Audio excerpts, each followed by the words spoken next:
자, 2023년 전망 성과와 과오부터 돌아보고 2024년 얘기를 해보죠.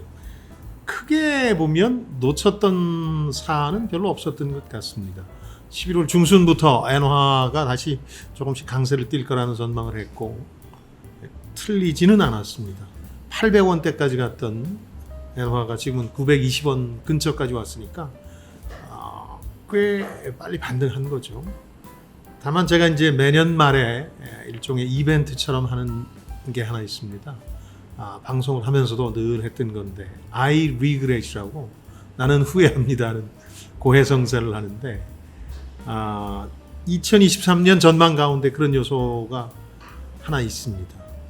미국 정부의 임시 예산안을 둘러싸고 민주공화당이 갈등을 겪은 후에 봉합이 됐을 때 본 예산 협상이 쉽지 않을 거다. 공화당의 새로운 이 원내 총무 하원 의장이 등장한 후에 본 예산 갈등이 새로운 불확실성 요소가 될 거다 이런 전망을 해드렸는데 생각보다 그 불확실성이 커지진 않았습니다. 왜냐하면 이 우크라이나 지원 예산을 빼고 나면 민주공화당 간의 갈등이 본격화되질 않았습니다.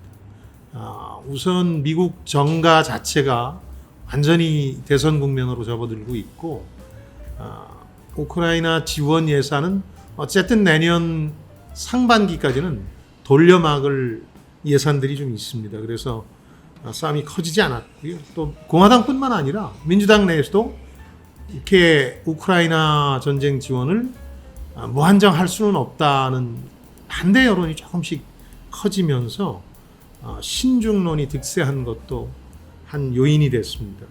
이 점은 이 본예산 갈등이 커지지 않은 이유일 텐데요. 자, 이 점을 빼고 나면 전망에 대관은 없었다 이렇게 보겠습니다. 자, 이제 2024년을 얘기해 보겠습니다. 내년은 한마디로 선거의 해입니다. 3월에 벌어지는 러시아의 대통령 선거처럼 빤한 선거가 있는가 하면 11월에 미국 대선처럼 불확실한 그야말로 예측이 불가능한 대선도 있습니다. 전 세계 71개국에서 42억 명이 참여하는 대행사입니다. 결과에 따라서 글로벌 정치 경제 구도가 바뀌게 되는 겁니다. 특히 연말 미국 대선이 초미의 관심사죠. 일단 바이든 대 트럼프라는 2020년 대선의 재판이 될 것으로 예상이 되는 가운데 두 가지 변수가 발생했습니다. 하나는 공화당 내 후보자 지명 경선에서 예상을 깨고 니키 헤일리 전 유엔 대사가 선전하고 있습니다. 일부 주에서 거의 오차 범위 내에 육박했다 하는 보도도 나오고 있는데 여기에 이제 트럼프가 처한 사법 리스크도 변수입니다.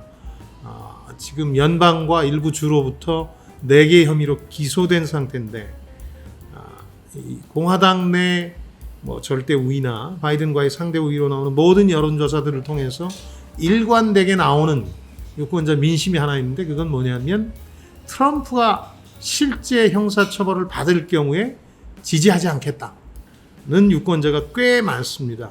트럼프 지지자의 약 40%에 이르거든요. 그러니까 이게 어떻게 되느냐가 변수가 되겠죠.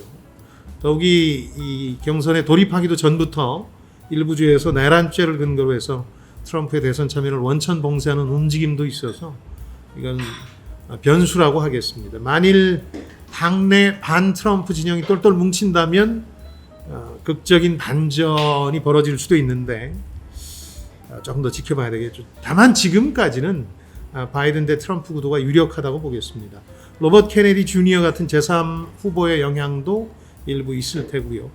트럼프가 당선된다면 많은 변화가 벌어지겠죠. 특히 우리나라와 관련해서 변화가 적지 않을 겁니다. 이 점은 제가 이전에 트럼프 당선 시나리오라는 것으로 우리나라에 미칠 영향을 정리해뒀으니까 그 영상을 참고하시면 고맙겠습니다. 자, 내년과 관련해서 두 번째 변수는 역시 전쟁이죠. 전쟁. 2022년 2월 시작된 우크라이나 전쟁이 지금 답보 상태에 돌입했습니다. 일종의 장기 소모전 양상을 띠고 있는데요. 처음 러시아의 침공이 시작됐을 때는 푸틴과 러시아의 오판이 돋보였죠. 몇 주 안에 우크라이나 수도 키이우를 점령한 다음에 허수아비 정권을 세우려는 게 당초의 계획이었습니다만 그렇게 되질 않았죠. 지금은 서방의 전폭 지원을 받는 우크라이나의 반격으로 기존 점령지로 물러나 있는 상태입니다. 다만 우크라이나 역시 올 가을 이후에 본격화된 대반격에서 뚜렷한 성과를 내지는 못하고 있습니다. 이런 상태를 두고 우크라이나 총사령관인 잘루주니하고 젤렌스키 대통령 간의 의견차까지 발생한 상황인데요. 대반격이 지지부진하니까 미국 정가를 포함해서 서유럽도 무한정 지원할 수는 없는 거 아니냐면서 지원 규모나 속도를 좀 조절하는 양상입니다. 이 때문에 푸틴의 의중이나 미국의 결심 여하에 따라서 새해에는 휴전 협상이 전개될 수도 있겠습니다. 2023년 10월에 시작된 이스라엘과 하마스 간의 분쟁은 또 다른 전쟁, 두 개의 전쟁 가운데 또 다른 전쟁입니다. 현재까지 진행 상황은 이스라엘군이 가자 지구에 진입해서 하마스 파괴 작전을 수행 중이라는 겁니다. 하마스 수뇌부와 주요 지하 시설들을 완전히 제거한다 이런 목표를 내걸고 있는데 이게 머지않은 시일 내에 가능할 것이냐는 의문입니다. 오히려 그 과정에서 지금 많은 피해자들이 특히 민간인 피해자들이 발생하고 있기 때문에 국제 여론도 초기에 동정 여론에서 최근에는 반이스라엘 분위기로 바뀌고 있습니다. 바이든 행정부는 개전 초기에 이스라엘 편에 섰는데 이 때문에 이 젊은 세대로부터 상당한 반감을 얻고 있어서 이것도 부담입니다. 결국 이스라엘과 네타냐후 총리 또 전시통합 내각이 당초 작전 목표를 수행했다, 성공했다 이런 명분을 얻어야 휴전이 가능한데 이건 시간과의 싸움일 수도 있겠습니다. 미국과 세계가 이스라엘에 허락할 수 있는 전쟁의 시간이 그렇게 많이 남아있지 않습니다. 두 개의 전쟁이 어떻게 되느냐가 2024년 글로벌 정치 경제에서 가장 중요한 변수겠죠. 이스라엘 하마스 전쟁이 중동전으로 비화될 가능성은 사태 초기부터 지금까지 여전합니다만은 제가 보기에는 아직 현실화될 가능성이 높지는 않습니다. 두 개의 전쟁 모두 내년은 휴전과 협상 국면에 돌입할 가능성이 있는데요. 물론 이제 모든 휴전과 협상이 그렇습니다만은 직전에 가장 치열한 전투를 치르게 마련입니다. 그래서 휴전 환경이 조성된다는 건 호재고 다만 그 휴전 직전에 치열한 전투를 감안하면 불확실성이 아직 남아있다고 보겠습니다. 세 번째 변수가 바로 미국의 금리 인하 혹은 인상 여부입니다. 현재까지 미국 연준의 움직임을 한마디로 요약하면 더 이상 금리를 올리지 않겠다는 겁니다. 시장은 금융 긴축에 대한 불확실성이 사라졌다 이렇게 믿고 한 발짝 더 나가서 3월부터 금리 인하를 시작하는 거 아니냐 뭐 이런 기대를 상당히 키우고 있습니다. 경기 침체에 대한 우려가 있기 때문에 금리 인하 가능성은 분명하죠. 다만 연준 인사들 같은 경우에 금리 인상으로 상황이 다시 바뀔지 모른다 이런 경고를 하고 있습니다. 왜 미국 연준이 이렇게 금리 결정에 대해서 신중한가 생각해 볼 필요가 있습니다. 1981년 경험 때문입니다. 당시에 폴 볼커 의장이라는 사람이 상당히 괴로운 기억을 남겼습니다. 엄청난 인플레이션에 대응해서 금리를 20%까지 막 올렸는데 그러니까 물가가 잡혔다 싶어서 금리 인하로 돌아섰어요. 경기 침체가 우려되니까 지금하고 비슷한 상황이죠. 그런데 물가가 다시 올랐어요. 그러다 보니까 금리를 다시 올리는 이른바 체면이 깎이는 사건이 발생하게 되는데 인플레이션을 그 당시에 잡았는데 이런 최고의 경험에도 불구하고 시행착오는 있었기 때문에 지금은 훨씬 더 신중한 겁니다. 그래서 금리 인상 혹은 인하와 관련해서 딱 부러지게 시장의 기대에 부응할 것이다 이렇게 말할 수는 없겠습니다. 결국 물가 상승이나 경기 침체 가운데 어떤 징조가 먼저 나타나느냐 더 뚜렷하게 나타나느냐가 금리나 조기 실시와 관련해서 중요한 변수겠습니다. 개인적으로는 경기 침체 우려의 가능성이 물가 재상승보다는 높기 때문에 금리 인하의 신호가 더 빠를 거라고 전망하고 있습니다.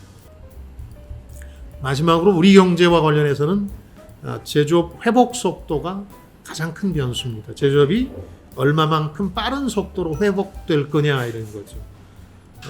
이 점과 관련해서 중요한 건 현재까지는 기업이나 가게 같은 민간과 또 정부나 중앙은행 같은 공적 영역의 시선이 좀 다르다. 시각이 다르다는 겁니다.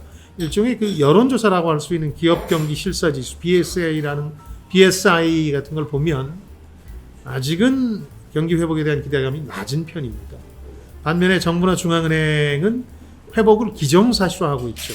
한은이 최근에 국회에 제출한 통화신용정책을 보니까 2022년 4월, 그러니까 러시아의 우크라이나 침공 직후에 그 영향이 본격화되던 시기부터 우리 경기가 나빠졌다. 하강 국면에 진입했다.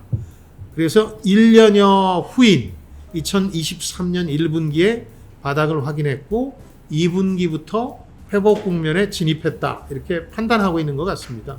근데 제가 보기에 생산과 수출 같은 모든 지표에서 회복세가 눈에 띄게 확인되는 건 4분기, 대개 11월경부터가 아닌가 합니다.